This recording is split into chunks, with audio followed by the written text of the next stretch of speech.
بسم الله الرحمن الرحيم. وعد الله الذين آمنوا منكم وعملوا الصالحات ليستخلفنهم في الأرض كما استخلف الذين من قبلهم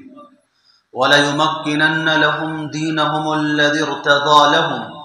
وليبدلنهم من بعد خوفهم أمنا. وقال النبي صلى الله عليه وسلم: لو وزن ایمان امتی بایمان ابی بکر لرجح، او كما قال علیہ الصلاة والسلام. صدق اللہ مولانا العظیم وصدق رسوله النبی الکریم ونحن على ذلك لمن الشاہدین والشاکرین والحمد للہ رب العالمین. اللهم صل على سيدنا محمد وعلى آل سيدنا محمد وبارك وسلم. اللهم صل على سيدنا محمد وعلى آل سيدنا محمد وبارك وسلم. اللهم صل على سيدنا محمد وعلى آل سيدنا محمد وبارك وسلم. قابل صد احترام بزرگوں، عزیز ساتھیوں اور دوستوں، قرآن مجید کی جو آیت کریمہ آپ حضرات کے سامنے تلاوت کی گئی ہے، اللہ تبارک و تعالی نے اس آیت کے اندر امت سے ایک وعدہ فرمایا ہے. اور وعدہ کیا فرمایا ہے؟ وعدہ یہ فرمایا ہے کہ ہم تمہیں اس زمین کے اندر حکومت و خلافت عطا کریں گے، ہم تمہارے دین کو مضبوط کریں گے، ہم تمہارے خوف کو امن میں تبدیل کریں گے. یہ وعدہ ہے. وعدہ کرنے والی ذات اللہ رب العزت کی ہے، اور جن لوگوں سے وعدہ کیا گیا ہے وہ ہیں وحی کے اولین مخاطب، یعنی رسول اللہ صلی اللہ علیہ وسلم کے جانثار صحابہ. تو وعدہ کرنے والا بھی سچا ہے، اور ایسا ہے کہ وہ قادر مطلق ہے، وہ اپنے ہر وعدے کو پورا کرنے پر قادر ہے. اس سے پہلے بھی اللہ تبارک و تعالی نے اپنے بندوں سے وعدے کیے ہیں اور اس کو پورا بھی کیا ہے. قرآن مجید میں حضرت یوسف علیہ السلام کا ذکر آتا ہے. اللہ تعالیٰ فرماتے ہیں وَأَوْحَيْنَا إِلَيْهِ لَتُنَبِّئَنَّهُمْ بِأَمْرِهِمْ هَذَا وَهُمْ لَا يَشْعُرُونَ. جب یوسف علیہ السلام کے بھائی حضرت یوسف علیہ السلام کو کنویں میں ڈال رہے تھے، تو اس وقت اللہ تعالیٰ نے یوسف علیہ السلام کو فرمایا تھا کہ یہ تیرے جو غمخوار لوگ ہیں، تیرے اپنے لوگ جو ہیں، جو تیری جان لینا چاہتے ہیں، تجھے ختم کرنا چاہتے ہیں، تو صبر اور ہمت سے کام لینا. ہم تیری جان کی بھی حفاظت کریں گے، تیری عزت اور ناموس کی بھی حفاظت کریں گے، تجھے حکومت اور سلطنت بھی دیں گے، اور وہ وقت بھی لے کر کے آئیں گے کہ یہ لوگ جو تجھے کنویں میں ڈالنے والے ہیں، یہ خود تیرے سامنے آ کر کھڑے ہوں گے، تیرے سامنے ہاتھ پھیلائے ہوئے ہوں گے. اللہ تبارک و تعالیٰ نے یوسف علیہ السلام سے وعدہ کیا، اور اللہ نے اس وعدے کو پورا بھی کیا. کنویں میں حفاظت بھی فرمائی، جان بھی بچائی. مصر گئے تو ان کی عزت اور ناموس کی بھی حفاظت کی. جب عزیز مصر کی بیوی نے یوسف علیہ السلام کو الزام لگایا، اللہ نے اس سے بھی ان کو پاک دامن قرار دیا، اور خود اس نے اقرار کیا کہ قُلْنَا حَاشَ لِلَّهِ مَا عَلِمْنَا عَلَيْهِ مِنْ سُوءٍ قَالَتِ امْرَأَةُ الْعَزِيزِ الْآنَ حَسْحَسَ الْحَقِّ. جب یوسف علیہ السلام کی بے گناہی ثابت ہوئی تو یوسف علیہ السلام کے حق میں گواہی دینے کے لیے سب سے پہلے جو عورت کھڑی ہوئی خود زلیخا ہی تھی. کہنے لگی قالت امرأة العزیز الآن حسحس الحق انا راودته عن نفسه وانه لمن الصادقین. میری غلطی تھی، میں نے ان کو بھڑکانا چاہا تھا، لیکن یہ پاک دامن تھے، یہ سچے ہیں. پھر اللہ نے ان کو مصر کی حکومت بھی دی، اور وہ وقت بھی آیا جب وہی لوگ جو یوسف علیہ السلام کو کنویں میں ڈال رہے تھے، وہی لوگ یوسف علیہ السلام کے سامنے زندگی کو گزارنے کے لیے بھیک مانگنے کے لیے کھڑے تھے۔ اس وقت یوسف علیہ السلام نے ان سے پوچھا تھا هل علمتم ما فعلتم بيوسف واخيه اذ انتم جاهلون، بتاؤ تمہیں یاد ہے کہ تم نے یوسف کے ساتھ کیا کیا تھا جس وقت تم نادان تھے؟ تو انہوں نے اقرار کیا کہ یوسف ہماری غلطی تھی، ہم سے کوتاہی ہوئی تھی۔ اللہ نے آپ کو بڑے فضل و کمال سے نوازا ہے، اللہ نے آپ کے اوپر بڑا کرم کیا ہے، اللہ نے آپ کو ہمارے اوپر فوقیت دی ہے۔ ان کننا لخاطئین، کہنے لگے ہم ہی غلطی پر تھے، ہم نے تجھے ستا کر کے پریشان کر کے تیرا نہیں اپنا نقصان کیا ہے۔ اللہ نے وعدہ پورا کیا۔ موسیٰ علیہ السلام کی ماں سے وعدہ کیا تھا، پورا کیا۔ اللہ نے کہا اوحینا الی ام موسیٰ ان ارضعیہ فاذا خفت علیہ فالقیہ فی الیم لا تخافی ولا تحزنی انا رادوہ الیک وجاعلوہ من المرسلین۔ اللہ تعالیٰ نے فرمایا موسیٰ علیہ السلام کی والدہ محترمہ سے، آپ بچے کو پانی میں ڈال دیجئے، دریا میں ڈال دیجئے، اس کے بارے میں بالکل فکر مت کیجئے، میرے ذات پر بھروسہ رکھیے، میں اس بچے کی حفاظت بھی کروں گا، اس کو تمہارے تک واپس پہنچاؤں گا بھی۔ ہوا بھی ایسا ہی، ماں نے ہلاکت خیز موجوں کے بیچ میں موسیٰ علیہ السلام کو ڈال دیا، اور موسیٰ علیہ السلام کا صندوق بہتا ہوا گیا بھی وہاں جو دشمنوں کا علاقہ تھا، فرعون کے محل کی طرف گیا، اور فرعون کے فوجیوں نے ان کو نکالا۔ فرعون کو خطرہ محسوس ہوا کہ وہی بچہ تو نہیں ہے جس بچے نے ہماری حکومت کو زوال دینا ہے، جس بچے کی وجہ سے ہماری حکومت کا خاتمہ ہوگا، لیکن اللہ نے کیسا انتظام کیا اور کس طرح ان کی حفاظت فرمائی اور کس طرح ان کو والدہ کے پاس لوٹایا، والدہ کے لیے آنکھوں کی ٹھنڈک بنایا، وہ سارا واقعہ آپ جانتے ہیں، یہ موقع اس کی تفصیل کا نہیں ہے۔ بات یہ چل رہی ہے اللہ تبارک و تعالی نے جب بھی اپنے بندوں سے کوئی وعدہ فرمایا ہے اس وعدے کو پورا کیا ہے۔ تو اللہ تعالیٰ نے رسول اللہ صلی اللہ علیہ وسلم کے جانثاروں سے ایک وعدہ کیا تھا، اور وہ وعدہ کیا تھا کہ ہم تمہیں زمین میں خلافت دیں گے۔ چنانچہ اسی وعدے کی تکمیل اس طرح ہوئی کہ اللہ تبارک و تعالیٰ نے رسول اللہ صلی اللہ علیہ وسلم کے وصال ہو جانے کے بعد ابو بکر صدیق رضی اللہ تعالیٰ عنہ کو مسند خلافت پر متمکن فرمایا، اس کے بعد عمر فاروق رضی اللہ عنہ، اس کے بعد عثمان غنی رضی اللہ تعالیٰ عنہ، اس کے بعد حضرت علی کرم اللہ وجہہ جو ہے ایک باری باری خلیفہ بنے۔ تو یہ اللہ تعالیٰ نے جو وعدہ کیا تھا اس وعدے کی تکمیل فرمائی، اور دنیا نے دیکھا کہ کس طرح اللہ تعالیٰ نے اپنے اس وعدے کو پورا فرمایا۔ تو آج کی اس مجلس میں آپ کے سامنے رسول اللہ صلی اللہ علیہ وسلم کے پہلے خلیفہ اور رسول اللہ صلی اللہ علیہ وسلم کے دوست جگری ساتھی حضرت ابو بکر صدیق رضی اللہ تعالیٰ عنہ کے کارناموں کے حوالے سے بات ہوگی کہ ابو بکر صدیق رضی اللہ تعالیٰ عنہ وہ شخصیت ہیں کہ جن کی دوستی رسول اللہ صلی اللہ علیہ وسلم کے ساتھ، جن کی رفاقت اسلامی تاریخ کا اساسی آئینہ ہے۔ انہوں نے اپنا سب کچھ رسول اللہ صلی اللہ علیہ وسلم کے قدموں میں قربان کر دیا۔ انہوں نے نبی صلی اللہ علیہ وسلم سے ایسی وفا کی، ایسی جانثاری پیش کی کہ رسول اللہ صلی اللہ علیہ وسلم نے ان کے اس جذبہ جانثاری کی قدر کرتے ہوئے اور اس کو خراج تحسین پیش کرتے ہوئے رسول اللہ صلی اللہ علیہ وسلم نے کیا فرمایا؟ لو وزن ایمان امتی بایمان ابی بکر لرجح، اگر پوری امت کا ایمان ایک پلڑے میں رکھا جائے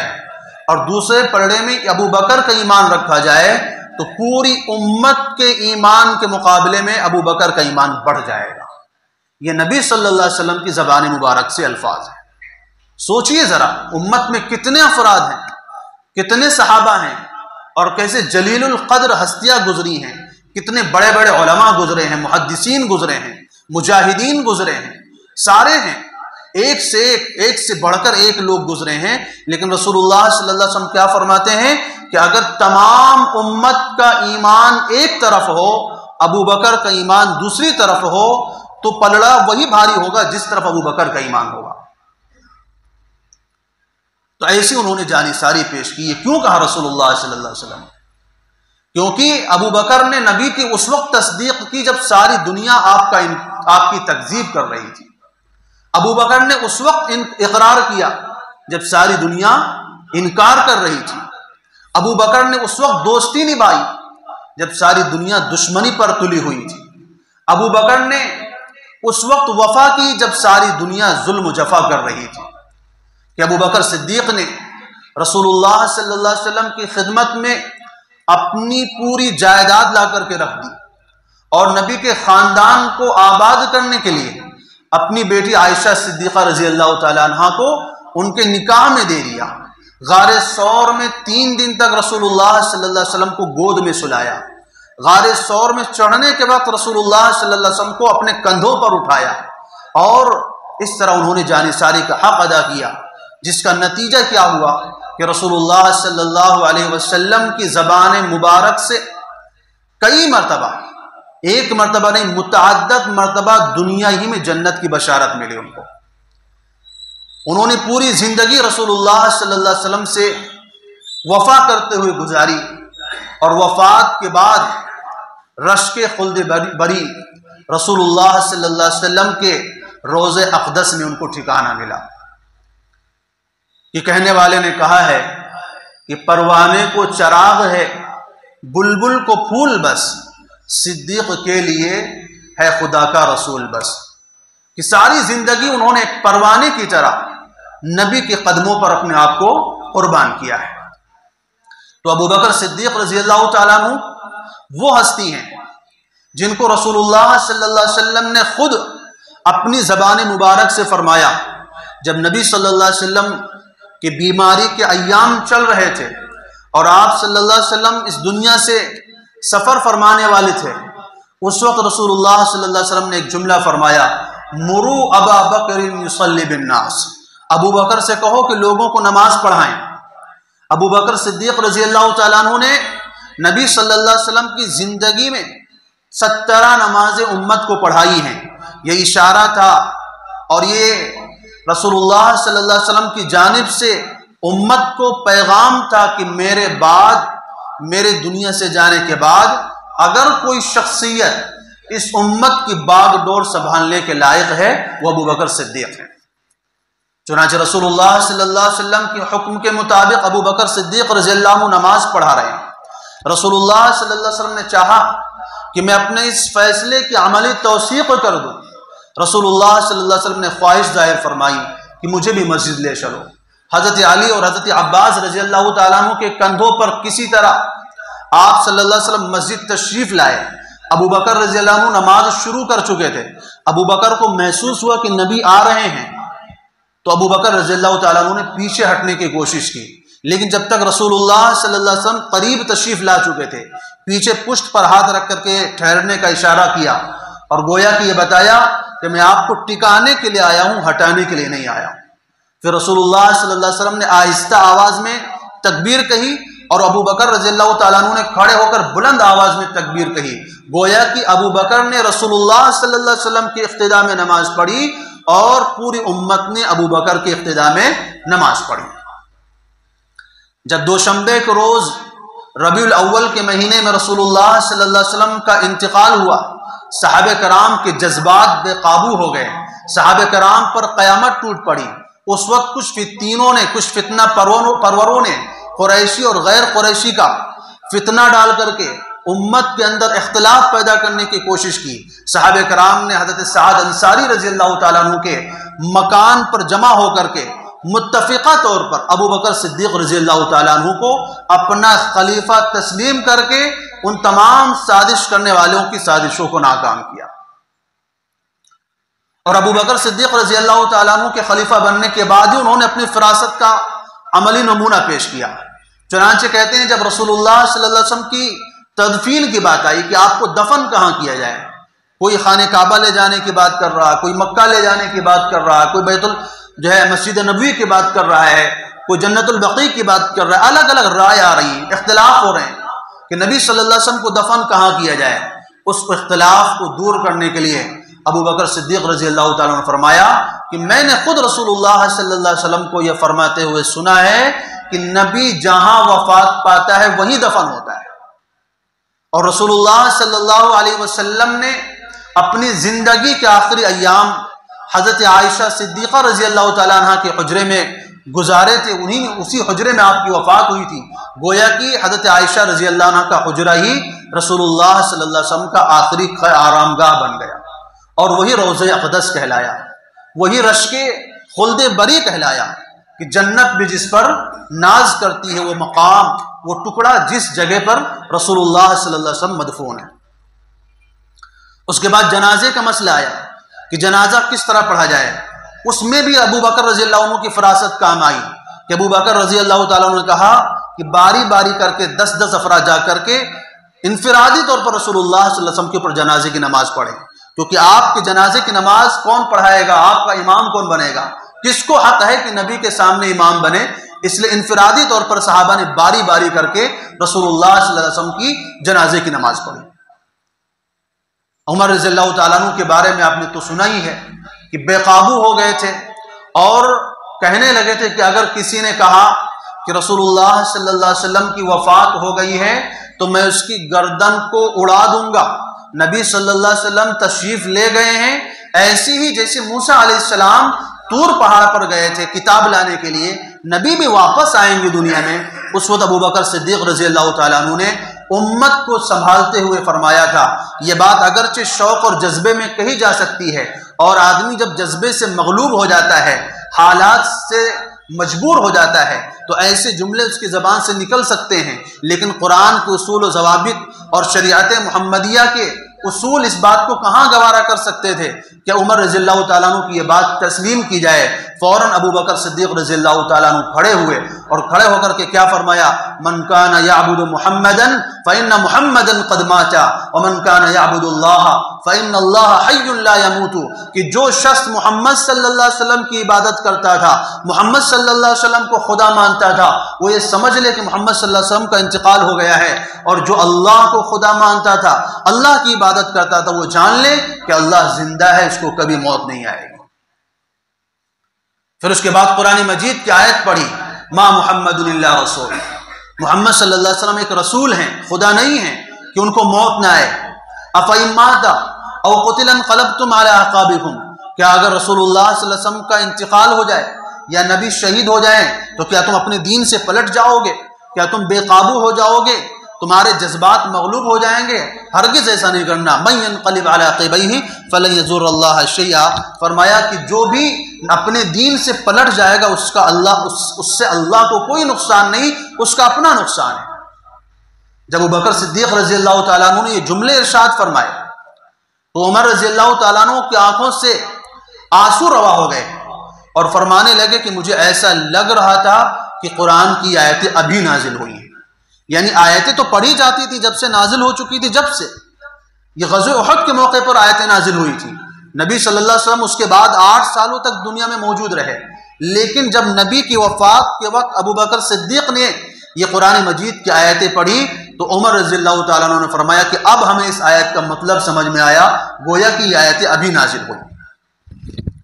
خیر، رسول اللہ صلی اللہ علیہ وسلم کی تدفین وغیرہ سے فارغ ہونے کے بعد ابو بکر رضی اللہ تعالیٰ عنہ نے اس امت کی باغ ڈور سنبھالی اور پہلا خطبہ ارشاد فرمایا۔ پہلے خطبے میں کیا فرمایا؟ لوگو، تم نے خلافت کی ذمہ داری میرے اوپر ڈال کر کے مجھے بڑی آزمائش میں مبتلا کر دیا ہے، میں تم سے بہتر نہیں تھا، لیکن تم نے میرے اوپر جب ذمہ داری ڈالی ہے تو اب ایسا کرنا کہ نیکی کے کام میں میری مدد کرنا، اور اگر تم مجھے دیکھو کہ میں حق سے ہٹ رہا ہوں، نبی کی اطاعت سے دور جا رہا ہوں، تو مجھے سیدھا کر دینا، مجھے راہ راست پر لے کر کے آنا۔ اور فرمایا تمہارا جو طاقتور ہے میری نظر میں اس وقت تک کمزور ہے جب تک اس سے مظلوم کا بدلہ نہ لے لوں، اور تمہارا کمزور ہے میری نظر میں اس وقت تک طاقتور ہے جب تک میں اس کا حق نہ دلا دوں۔ اور فرمایا جہاد اسلام کی زینت ہے، جو قوم جہاد کو چھوڑ دیتی ہے وہ قوم ذلیل ہو جاتی ہے، رسوا ہو جاتی ہے، سست اور کاہل ہو جاتی ہے۔ اور فرمایا میں جب تک اللہ اس کے رسول کی اطاعت میں رہوں، میری اطاعت کرتے رہنا، اور اگر میں اللہ اس کے رسول کی اطاعت سے ہٹ جاؤں تو فوراً میری اطاعت کو چھوڑ دینا۔ یہ پہلا خطبہ ہے ابو بکر صدیق رضی اللہ تعالیٰ عنہ کا۔ جب نبی صلی اللہ علیہ وسلم کی وفات ہوئی، بہت سارے لوگوں نے زکوٰۃ دینے سے انکار کر دیا، کچھ لوگوں نے یہاں تک اس میں تعویلیں شروع کر دی کہ ایسا ہے ویسا ہے۔ ابو بکر صدیق رضی اللہ تعالیٰ عنہ نے فرمایا کہ جو لوگ نبی کے زمانے میں زکوٰۃ دیا کرتے تھے، اگر وہ زکوٰۃ کے جانور کے ساتھ اس کی رسی بھی دیتے تھے، اگر رسی بھی دینے سے انکار کریں گے، میں ان کا مقابلہ کروں گا، جہاد کروں گا، تلوار سے ان کو راہ راست پر لاؤں گا۔ رسول اللہ صلی اللہ علیہ وسلم کی خواہش تھی ایک لشکر روانہ کرنے کی، اور نبی صلی اللہ علیہ وسلم نے اپنی زندگی ہی میں حضرت اسامہ رضی اللہ تعالیٰ عنہ کی قیادت میں ایک لشکر کو روانہ کر بھی دیا تھا، لیکن جب رسول اللہ صلی اللہ علیہ وسلم کی وفات ہو گئی، اسامہ رضی اللہ عنہ کو پتہ چلا تو وہ واپس مدینہ تشریف لے آئے، گویا کہ وہ لشکر روانہ نہیں ہو سکا۔ اس وقت ابو بکر رضی اللہ تعالیٰ عنہ نے سب سے پہلا جو کام کیا وہ اسامہ رضی اللہ عنہ کے لشکر کو روانہ کرنے کا۔ صحابہ نے روکا کہ ابھی یہ وقت نہیں ہے، فتنوں کا دور چل رہا ہے، لوگ مرتد ہو رہے ہیں، اسلام کے احکامات کا انکار کر رہے ہیں، ارتداد کا دور چل رہا ہے، دشمنوں کا مقابلہ کرنے کا وقت نہیں ہے، ابھی حالات کو سدھارنے کا وقت ہے، نرمی سے کام لینے کا وقت ہے۔ عمر رضی اللہ تعالیٰ عنہ آ کر کے کہتے ہیں اے خلیفہ رسول، ذرا نرمی سے کام لیجئے، آپ ذرا لوگوں کو شائستگی سے پیش آئیے، سختی کرنے کا وقت نہیں ہے، ایسا نہ ہو کہ دشمن مدینے پر حملہ کر دے اور مرکز اسلام کو تہس نہس کر دے۔ ابو بکر رضی اللہ تعالیٰ عنہ کو جلال آ جاتا ہے، فرماتے ہیں جبار فی الجاہلیہ و خوار فی الاسلام، تم تو زمانے جاہلیت میں بڑے سخت ہوا کرتے تھے، اسلام میں آ کر کے نرم ہو گئے۔ تم نے دیکھا نہیں کہ لوگ زکوٰۃ دینے سے انکار کر رہے ہیں، تم نے دیکھا نہیں کہ لوگ اللہ کے رسول کے دین میں کمی کر رہے ہیں۔ تم الدین وانقطع الوحی، فرمایا دین مکمل ہو چکا ہے اور وہ وحی کا سلسلہ ختم ہو چکا ہے۔ اینقص الدین وانا حی، کیا دین کے اندر کمی کی جائے، نبی کے دین کا نقصان کیا جائے اور میں زندہ رہوں، یہ گوارا نہیں ہے۔ ابو بکر صدیق رضی اللہ تعالیٰ عنہ نے اس لشکر کو روانہ کیا اور وہ لشکر کامیابی کے ساتھ واپس آیا۔ جب فتح اور کامیابی کے ساتھ وہ لشکر واپس آیا تو حضرت عبداللہ بن مسعود رضی اللہ تعالیٰ عنہ کہتے ہیں کہ کرہناہ فی الابتداء وحمدناہ فی الانتہاء، کہ جب ابو بکر نے اس لشکر کو روانے کرنے کا فیصلہ کیا تھا تب تو ہم لوگوں کی سمجھ میں نہیں آئی تھی یہ بات، یہ حکمت کے خلاف ہم لوگوں نے سمجھا تھا، لیکن جب ہم نے انجام دیکھا تو ہمیں پتہ چلا کہ واقعی ابو بکر رضی اللہ عنہ کے ساتھ نبی کی فراست کام کرتی ہے۔ جب نبی صلی اللہ علیہ وسلم کا انتقال ہوا تو نبی صلی اللہ علیہ وسلم کے زمانے ہی میں بہت سارے لوگوں نے نبوت کے دعوے کر دیے، اور آپ کے جانے کے بعد ایک سلسلہ اٹھ گیا، اس میں قبیلے انس کا رہنے والا اسود اور ایک شخص تھا قبیلے انس کا رہنے والا اسود انسی، انس کا رہنے والا، اور ایک طلیحہ اسدی تھا، ایک سجاح تغلبی تھی، ایک عورت نام کی، اور مسیلمہ کذاب جو کہ یمامہ کا رہنے والا تھا۔ ان سارے لوگوں نے نبوت کا دعویٰ کیا اور باقاعدہ بہت بڑی تعداد ان کے پیچھے چلی گئی، ان کے ساتھ رہنے لگی، اور بہت سے لوگوں نے ان کو نبی تسلیم کر لیا۔ ایسا نازک وقت تھا کہ ایک طرف صحابہ نبی کے غم کی وفات کے غم میں لگے ہوئے ہیں، دوسری طرف ایسے لوگ فتنہ پرور لوگ کھڑے ہو کر کے خود کو نبی ظاہر کر رہے ہیں۔ ایسے وقت میں اگر کوئی امت کو سنبھال سکتا تھا تو وہ ابو بکر ہی تھے۔ حضرت ابو بکر رضی اللہ تعالیٰ عنہ نے لشکر روانہ کیے، طلیحہ کے خلاف لشکر روانہ کیا، اس کے ساتھ بنو حاتم بنو تائی کے قبیلے لگ گئے تھے، لیکن حضرت عدی بن حاتم رضی اللہ تعالیٰ عنہ کے محنت سے قبیلے تائی کے لوگ تائب ہو کر کے پھر سے مسلمان ہو گئے، اور پھر وہ لوگ مل کر کے حضرت خالد رضی اللہ تعالیٰ عنہ کے ساتھ مل کر کے جہاد کر کے طلیحہ کا خاتمہ کیا۔ اس کے بعد سجاح نامی ایک عورت تھی، سجاح بنت حارث، اس نے بھی نبوت کا دعویٰ کیا۔ جب اس نے نبوت کا دعویٰ کیا تو اس نے مسلمانوں کا مقابلہ کرنے کے لیے لشکر وہ لے کر کے روانہ ہوئی، اور اچھی خاصی تعداد اس کے ساتھ تھی۔ جب یمامہ کے قریب اس کا پڑاؤ ہوا تو مسیلمہ کذاب جس نے نبوت کا دعویٰ کیا ہوا تھا، اس نے سوچا کہ سجاح کے ساتھ مل کر کے اتحاد کر لیا جائے تاکہ دشمنان اسلام کا مقابلہ کیا جائے، تاکہ مسلمانوں کا مقابلہ کیا جا سکے۔ چنانچہ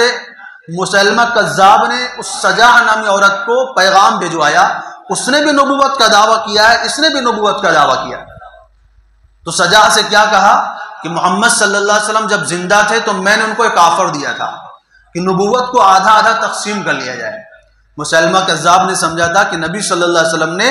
جو نبوت کا دعویٰ کیا وہ شاید حکومت کے لالچ میں کیا ہوگا، تو اس نے دیکھا کہ میرے پاس بھی بہت سارے آدمی ہیں، بہت سارے افراد ہیں، تو اس نے کیا کیا کہ نبی صلی اللہ علیہ وسلم کو آفر بھیجا، ایسا کیجئے کہ ہم نبوت کو آدھا آدھا تقسیم کر لیتے ہیں، آدھے علاقے پر آپ نبی ہیں، آدھے علاقے پر میں نبی ہوں۔ تو نبی صلی اللہ علیہ وسلم نے اس کے دعوے کو ٹھکرا دیا تھا اور کہا تھا کہ میں تیری طرح کوئی دنیا کی لالچ میں نبی نہیں ہوں، مجھے اللہ نے نبی بنایا ہے، میں تیری نبوت کو تسلیم نہیں کرتا۔ تو اب وہی آفر اس نے اس عورت کو دیا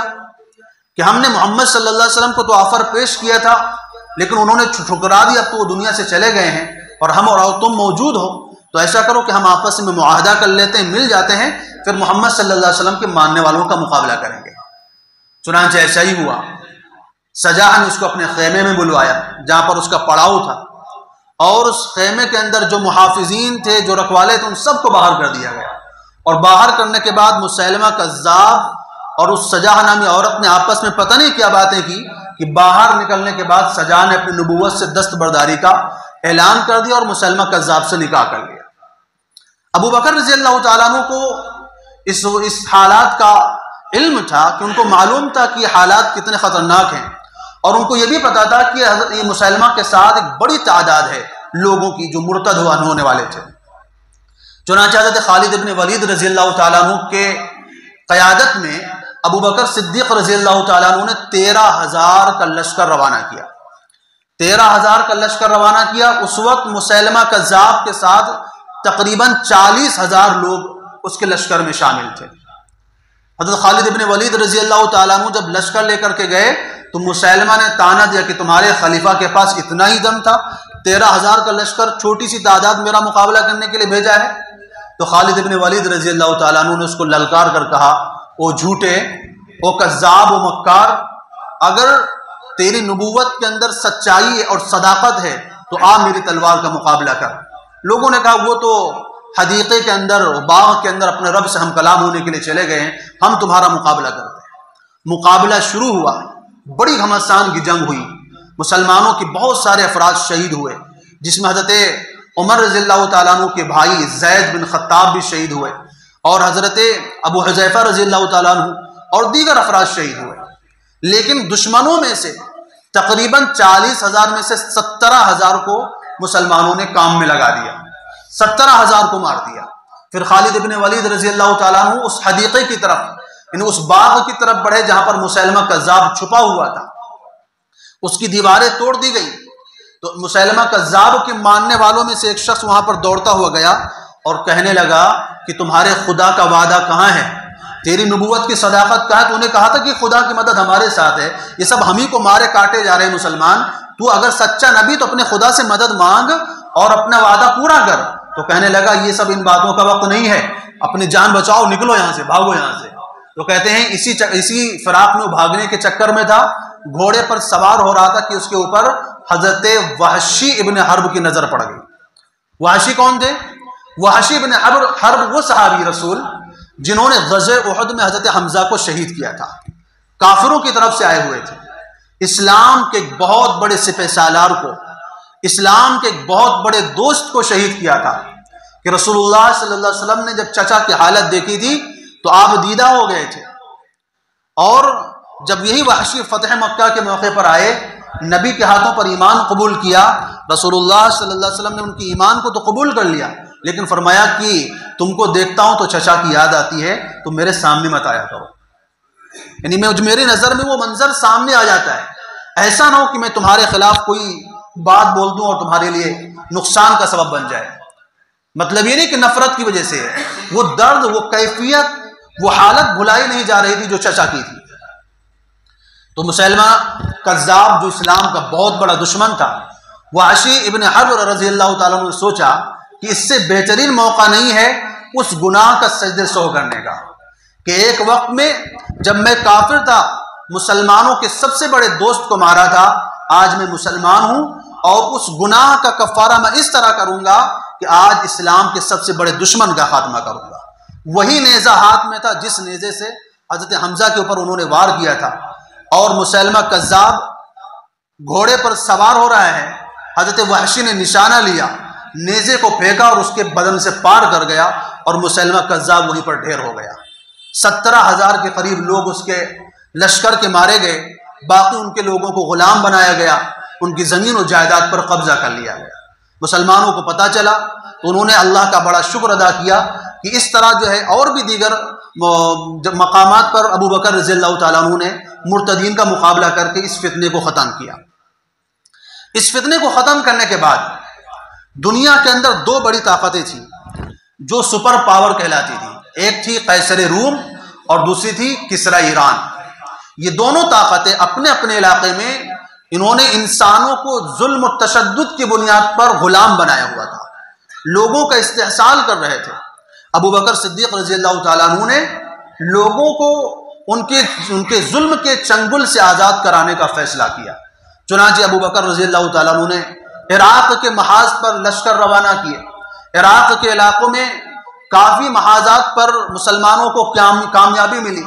حضرت خالد ابن ولید رضی اللہ تعالیٰ عنہ کو پیغام بھجوایا کہ کسری ایران کو اسلام کی دعوت دی جائے۔ چنانچہ حضرت خالد ابن ولید نے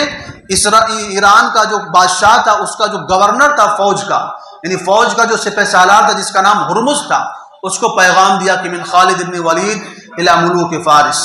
الحمدللہ الذی حل نظامکم۔ یہ خالد ابن ولید کی طرف سے پیغام ہے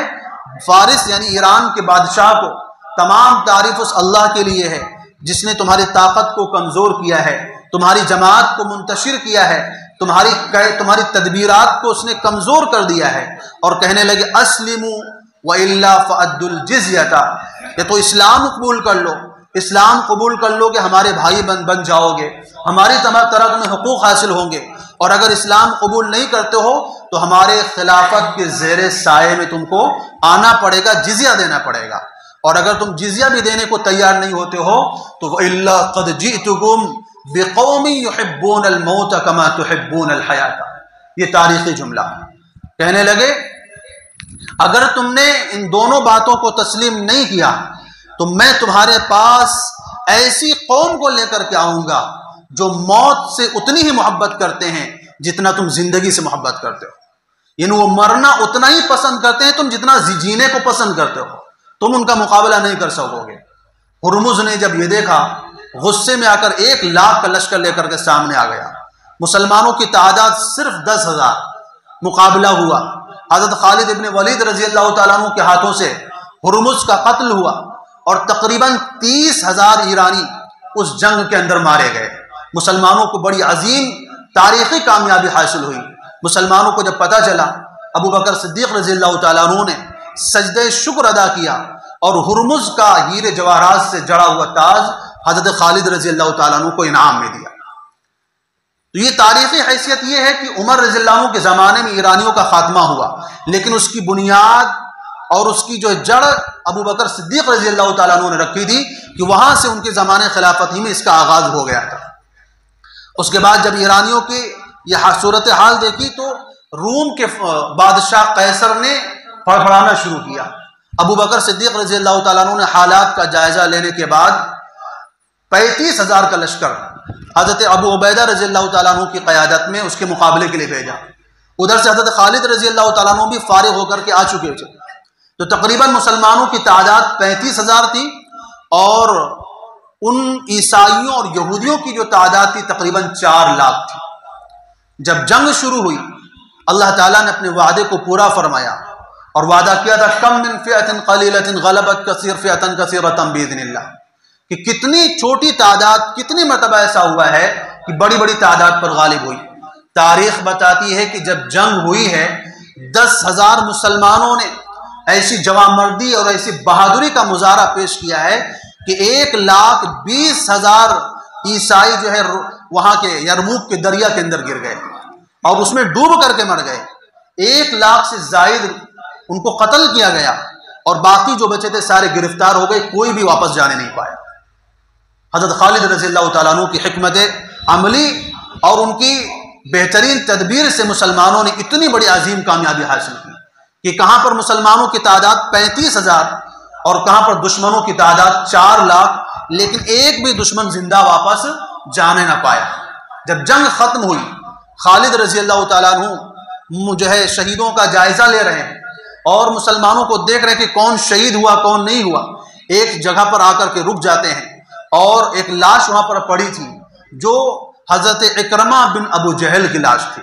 ان کے پڑوس میں حضرت عمرو بن اکرمہ پڑے ہوئے تھے۔ خالد بن ولید رضی اللہ تعالیٰ عنہ پر بیٹھ جاتے ہیں، ان کے چہرے سے خون اور گرد کو صاف کرتے ہیں، پیشانی کو بوسہ دیتے ہیں اور رونے لگ جاتے ہیں اور فرماتے ہیں ابو جہل کا بیٹا تو خالد بن ولید کے اوپر بھی بازی لے گیا کہ اللہ نے تجھے شہادت کی دولت سے مالا مال کر دیا، جس شہادت کی تلاش میں آج تک بھٹک رہا ہوں اور جنگوں میں حصہ لے رہا ہوں۔ تو یہ ابو بکر صدیق رضی اللہ تعالیٰ عنہ کی خلافت کی مختصر سی روداد آپ کے سامنے پیش کی گئی ہے کہ ابو بکر صدیق رضی اللہ تعالیٰ عنہ کی خلافت جو صرف 27 مہینوں پر مشتمل رہی، لیکن انہوں نے اس امت کی ترقی کے واسطے اور اس امت کی کامیابی کے لیے کیسی کیسی بنیادیں ڈال دی تھی۔ ابو بکر رضی اللہ تعالیٰ عنہ کو جب یہ خبر پہنچی ہے کہ مسلمانوں کو یرموک کی جنگ فتح ہو گئی ہے اور عیسائی شکست کھا گئے ہیں، اس وقت ان کی دنیا سے جانے کا وقت آ چکا تھا۔ چنانچہ کہتے ہیں اپنی بیٹی حضرت عائشہ رضی اللہ تعالیٰ عنہ کو بلایا اور کہنے لگے کہ بیٹی، میں نے اس دور کے اندر جو 27 مہینے میں نے حکومت کی ہے، حکومت سے میں نے مشاہرے کے طور پر کچھ پیسے لیے ہیں، جب میں انتقال کر جاؤں، میں دنیا سے چلا جاؤں تو وہ سارے پیسے جو مجموعی رقم بنتی ہے میری جائیداد بیچ کر کے بیت المال میں جمع کر دینا، اور اگر میری جائیداد کم پڑ جائے تو میرے خاندان کے لوگوں سے میرے اس قرض کو ادا کروانا، تاکہ میں جب رسول اللہ صلی اللہ علیہ وسلم کے سامنے جا کر کے کھڑا ہوں تو آپ صلی اللہ علیہ وسلم کے سامنے امت کی ذمہ داریوں سے سبکدوش ہو سکوں اور یہ کہہ سکوں کہ اے آقا صلی اللہ علیہ وسلم، میں نے آپ کی امت کی خدمت کے بدلے میں کوئی معاوضہ نہیں لیا ہے۔ اور معاوضہ کیا تھا کہ ابو بکر صدیق رضی اللہ تعالیٰ عنہ کی اہلیہ نے ایک مرتبہ کہا کہ میں میٹھا بنانا چاہتی ہوں، آپ ہمارے واسطے میٹھے کا انتظام فرمائیے۔ تو ابو بکر نے فرمایا میرے پاس اتنی وسعت نہیں ہے کہ تمہارے لیے میٹھے کا انتظام کیا جائے، رسول اللہ صلی اللہ علیہ وسلم کی امت کا جو بیت المال ہے وہ امت کے لیے، میرے بال بچوں کے خرچے کے لیے نہیں ہے، لہذا جس پر جیسے گزارا ہو رہا ہے ویسے ہی گزارا کرو، میں تمہارے واسطے اس کا انتظام نہیں کر سکتا۔ ایک وقت تھا کہ ابو بکر صدیق رضی اللہ تعالیٰ عنہ بہت بڑے تاجر تھے اور کروڑوں کی دولت کے مالک تھے۔ ایک وقت ایسا آیا کہ یہ صورتحال ہے کہ گھر میں میٹھا بنانے کے لیے پیسے نہیں ہیں، ساری دولت اسلام کے نام پر قربان کر دی۔ بیوی نے تھوڑا تھوڑا پیسہ بچا کر کے میٹھے کا انتظام کر لیا، تو جا کر کے جب میٹھا سامنے رکھا گیا تو پوچھا یہ میٹھا کہاں سے آیا؟ تو بیوی نے کہا کہ میں روزانہ کے خرچے سے تھوڑا تھوڑا بچا کر کے، پیسے بچا کر کے میں نے سامان خرید کر کے میٹھا بنوایا ہے۔ کھانے کے بجائے فوراً اٹھ کر بیت المال کے انچارج کے پاس گئے اور کہا میری تنخواہ میں سے اتنے پیسے کم کر دیے جائیں کیونکہ اتنے پیسے میری ضرورت سے زائد، تاکہ آئندہ میرے گھر میں میٹھا تیار نہ ہو سکے۔ پھر جب اپنی بیٹی کو خطاب کر کے کہنے لگے، حضرت عائشہ رضی اللہ تعالیٰ عنہ کو کہنے لگے 5 منٹ اور برداشت کیجیے آپ۔ بیٹی کو کیا فرماتے ہیں کہ بیٹی جب میں مر جاؤں تو جس چادر کو میں نے بیماری کے زمانے میں پہنا ہے اسی چادر کے اندر مجھے دفن کر دینا، اگر چادر گندی ہو دھبے ہو تو اس کو دھو لینا، مجھے نئی چادر کی ضرورت نہیں ہے۔ عائشہ رضی اللہ تعالیٰ عنہ رونے لگ جاتی ہیں، کہتے ہیں ابا جان کیا ہم اتنے قابل نہیں ہیں کہ ہمارے پاس اتنی وسعت نہیں ہے کہ آپ کے کفن کے واسطے نئے کپڑوں کا انتظام کر سکیں؟ تو ابو بکر رضی اللہ تعالیٰ عنہ نے فرمایا نئے کپڑوں کے حقدار زندہ لوگ زیادہ ہیں، میرے لیے تو یہی پرانا ہی کپڑا کافی کفن کے واسطے۔ 22 جمادی الثانی آج ہی کا دن، عربی تاریخ آج 22 جمادی الثانی ہے۔ 22 جمادی الثانی پیر کا دن تھا۔ ابو بکر رضی اللہ تعالیٰ عنہ نے پوچھا آج کون سا دن ہے؟ گھر والوں نے بتایا کہ آج پیر کا دن ہے۔ کہا آج تو وہی دن ہے جس دن رسول اللہ صلی اللہ علیہ وسلم کی وفات ہوئی تھی، مجھے امید ہے کہ اللہ تعالیٰ مجھے آج رسول اللہ صلی اللہ علیہ وسلم سے ملائے گا۔ چنانچہ اللہ تعالیٰ نے آپ کی خواہش پوری فرمائی اور ابو بکر صدیق رضی اللہ تعالیٰ عنہ 22 جمادی الثانی پیر کے روز 63 سال کی عمر میں، نبی صلی اللہ علیہ وسلم کی عمر بھی 63 سال، ابو بکر رضی اللہ تعالیٰ عنہ بھی 63 سال کی عمر میں اپنی جان آفری کے حوالے کر دی۔ جب آپ کی قبر کھودی گئی رسول اللہ صلی اللہ علیہ وسلم کے مزار اقدس کے پاس، تو اس انداز میں کھودی گئی، اس طور پر کھودی گئی کہ رسول اللہ صلی اللہ علیہ وسلم کے پہلو کے برابر میں ابو بکر کا سر. گویا کہ 3 راتیں ابو بکر رضی اللہ تعالیٰ عنہ نے رسول اللہ صلی اللہ علیہ وسلم کو اپنی گود میں سلایا تھا. اس کا بدلہ اللہ تعالیٰ نے اس طرح دیا کہ قیامت تک کے لیے ابو بکر کو نبی صلی اللہ علیہ وسلم کی گود میں سلا دیا. اسی کو اللہ تعالیٰ نے فرمایا کہ کذالک نجزی المحسنین. حضرت علی زین العابدین جو حضرت حسین رضی اللہ تعالیٰ عنہ کے بیٹے ہیں اور حضرت علی رضی اللہ تعالیٰ عنہ کے پوتے ہیں، جن کو امام زین العابدین کے نام سے جانا جاتا ہے، ان سے پوچھا گیا کہ شیخین کا مقام کیا ہے. شیخین سے مراد ابو بکر اور عمر رضی اللہ عنہما. پوچھا گیا کہ شیخین کا مقام کیا ہے؟ کا مقام کیوں پوچھتے ہو؟ اگر ان کا مقام دیکھنا چاہتے ہو تو جاؤ نبی صلی اللہ علیہ وسلم کے روزے کو کھول کر کے دیکھو، ان کا مقام تمہیں معلوم ہو جائے گا کہ اللہ تبارک و تعالیٰ نے ان دونوں حضرات کو اپنے نبی کے پہلو کے اندر جگہ عطا فرمائی ہے، جس سے پتہ چلتا ہے کہ نبی صلی اللہ علیہ وسلم کے ساتھ ان کا تعلق اور ان کا رشتہ کتنا گہرا تھا کہ اللہ تعالیٰ نے ہمیشہ کے لیے اپنے نبی کے پہلو میں ان کو ٹھکانہ دیا ہے. رضی اللہ عنہ وارضاہ. چونکہ وقت مکمل ہو چکا ہے اس لیے میں نے بہت ہی مختصر طور پر ابو بکر رضی اللہ تعالیٰ عنہ کی چونکہ آج ان کا یوم وفات ہے، ہم میں سے شاید اکثر کو معلوم نہ ہو کہ آج 22 جمادی الثانی ہے اور آج ہی کے دن اسلام کے پہلے خلیفہ بلا فصل وصی رسول یار غار رسول حضرت ابو بکر صدیق رضی اللہ تعالیٰ عنہ آج ہی کے دن یعنی 22 جمادی الثانی کے دن اس دنیا سے تشریف لے گئے تھے. اللہ تبارک و تعالیٰ ان سے راضی ہو اور پوری امت کی طرف سے اللہ